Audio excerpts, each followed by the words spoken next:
Hello and welcome to another episode of my Leadership Behavior podcast, where we explore the activities, the behaviors, mindsets, and skills that define outstanding leadership. I'm your host, Ed Better Baby, and today we'll be diving into a game-changing leadership concept from one of the greatest leadership thinkers of our time and also a mentor of mine, Professor Reinhard Heifetz. It is called adaptive leadership. You may have heard me use the phrase in my previous videos, and I get to mention it a number of times. And so I want us to unpack it. So grab your coffee or your tea, sit back, and let's have a time to break this down.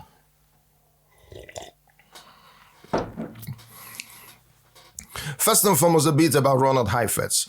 Ron Heifetz is a senior lecturer in public leadership and the co-founder of the Center for Public Leadership at the Harvard University.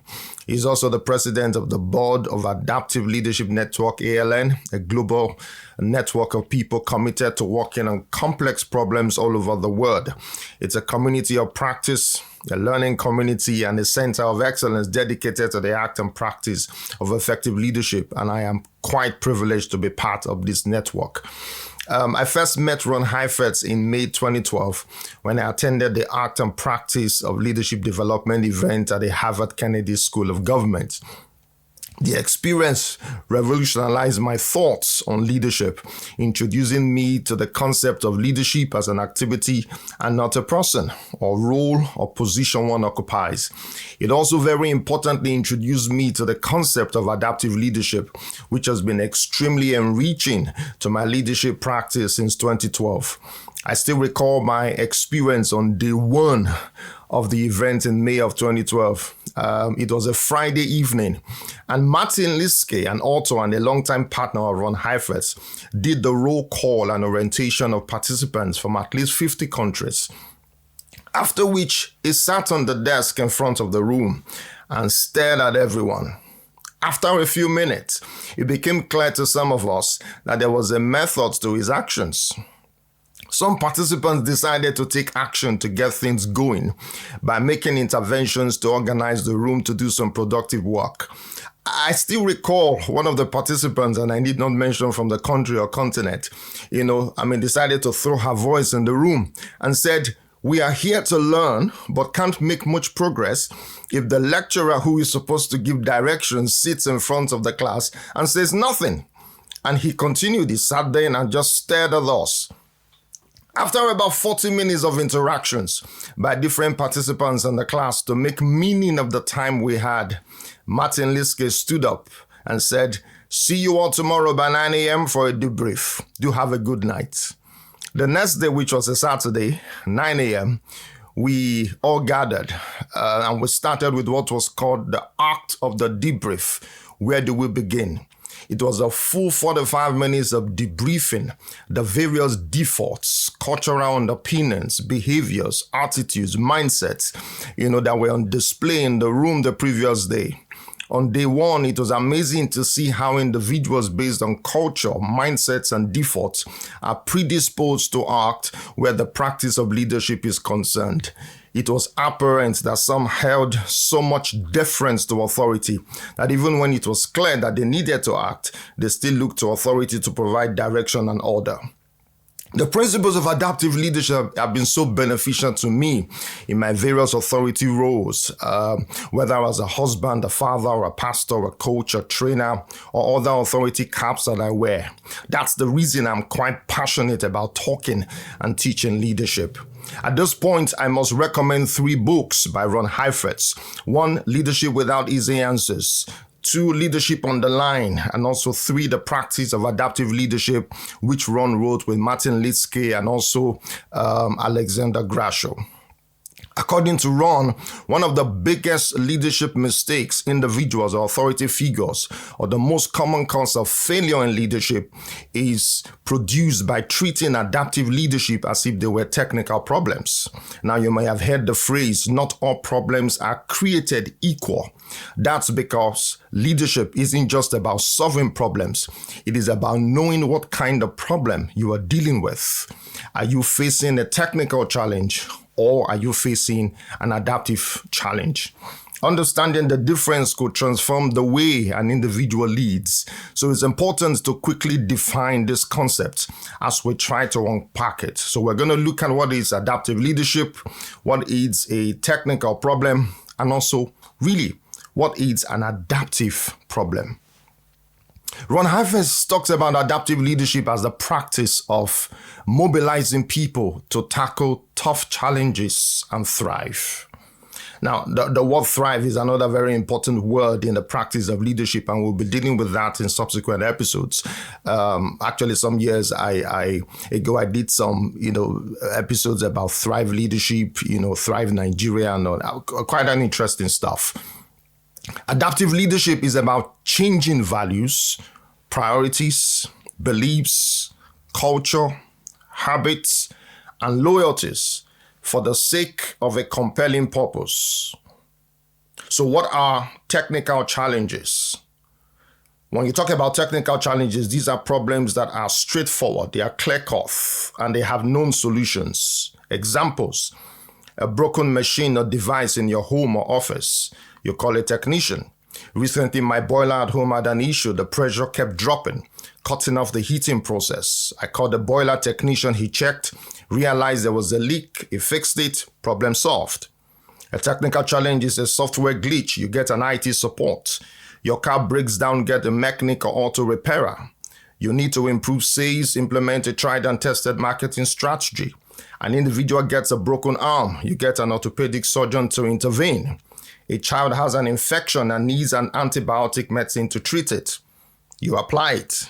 An uprising or riotous situation, you're calling the police or security forces. Who solves technical problems? Usually it is solved by experts, authority figures, people who already know what to do. What are key characteristics of technical challenges? 1, they are clearly defined. 2, they are solved by expertise or existing knowledge. And 3, it requires action, not deep mindset shifts.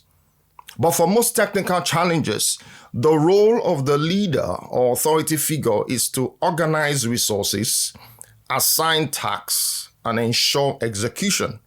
You don't have to reinvent the wheel. You just need to apply what's already known. But here's the catch. Not all problems can be solved this way. Some require something deeper, which brings us to the concept of adaptive challenges. Now, what are adaptive challenges? Now, these are the messy, complex problems that don't have clear solutions. They require learning, mindset shifts, and cultural change. With adaptive problems, the individuals involved must be willing to change to make progress on the challenge. I'll give you examples. How do we create a more inclusive workplace? That's an adaptive challenge. How do you create a harmonious and peaceful environment in the home or family? How do we shift from a toxic work culture to a collaborative one? How do we help employees embrace new technology instead of resisting it? How do we promote integration in a community or society of different races, tribes, or ethnicities? How does a Black local church in a community attract residents of different races? How do we raise resilient, confident, and morally grounded children in a world filled with negativity and uncertainty? How does an African parent with set defaults successfully raise kids in Europe or North America? Interesting. How do we reduce poverty in a way that is sustainable and empowers communities rather than creating dependency? We live now in a tariff world, now prompted by the current US policy. How do individual countries respond to the imposition of tariffs on their goods, on their export goods? Now, these are all adaptive challenges. And please note that some problems show up with elements of both technical and adaptive solutions. So let's look at key characteristics of adaptive challenges. Number 1, no straightforward solution. 2, requires people to change values, beliefs, or behaviors. 3, it is solved through learning, experimentation, and adaptation. Adaptive work does not happen overnight. It is conservative by nature and evolves over the long term. Adaptive leadership requires patience and a stomach for setback, for failure, for loss, and at times despair. Adaptive leadership is a messy, complicated, and often deeply uncomfortable activity. It requires the courage and the capacity to disrupt the status quo by productively provoking both people and systems to create conditions needed for change. Who solves adaptive challenges? Not just experts. Everyone involved needs to be part of the solution. Unlike technical problems, you can't just fix an adaptive challenge. You have to lead through it. This means you have to encourage new ways of thinking. You have to engage your team in difficult conversations. You have to help people let go of old habits and embrace new realities. And there is the danger of treating adaptive challenges like technical ones. I'll give you an example. A company struggling with low employee engagement and motivation might think that the solution is higher salaries. That's a technical fix. But the real issue could be lack of purpose and workplace culture, which is an adaptive challenge. Another example, a school facing poor student performance might think that the fix is more textbooks and better testing. But the real issue could be unmotivated students, outdated teaching methods, or family issues at home. Things that require deeper adaptation, not just resources. So to deal with adaptive challenges, Ron Heifetz recommends that leaders must be skilled in carrying out effective diagnosis, which is considered as a very important part of problem solving. Why is this so? Because where the diagnosis is wrong, the prescription will be wrong as well. Unfortunately, very few leaders or authority figures are keen to engage in this important work of leadership. They are just too preoccupied with the attention and prestige that the role or position that they occupy attract, and others are looking for quick fixes. All right. This is a classic case of work avoidance, when leaders avoid the hard work of adaptive leadership and default to quick fixes. All right. So how do you, as an authority figure or a leader, navigate adaptive challenges? 1, you have to learn to diagnose the challenge correctly. Before jumping to solutions, ask yourself, is this problem technical? Can it be solved with expertise? Or is it adaptive, requires behavioral or cultural shifts? Or is it a problem that has both elements of technical and adaptive elements? 2, you have to learn to create a safe space for change. Adaptive leadership requires holding space for discomfort. Change can sometimes be hard because people will resist it based on the losses involved. But leaders need to encourage learning, open dialogue, and also experimentation. 3, you have to learn to give the work back to the people.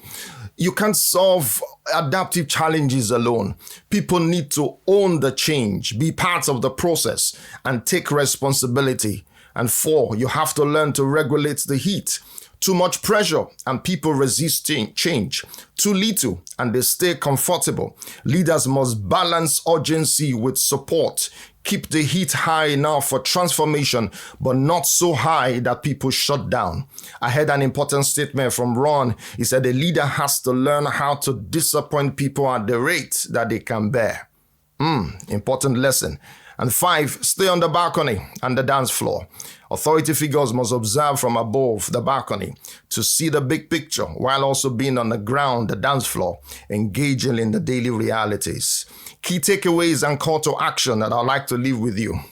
Technical problems are clear-cut, they're clear-cut, solvable, and also require expertise. Adaptive challenges require new thinking, cultural shifts, and deep change.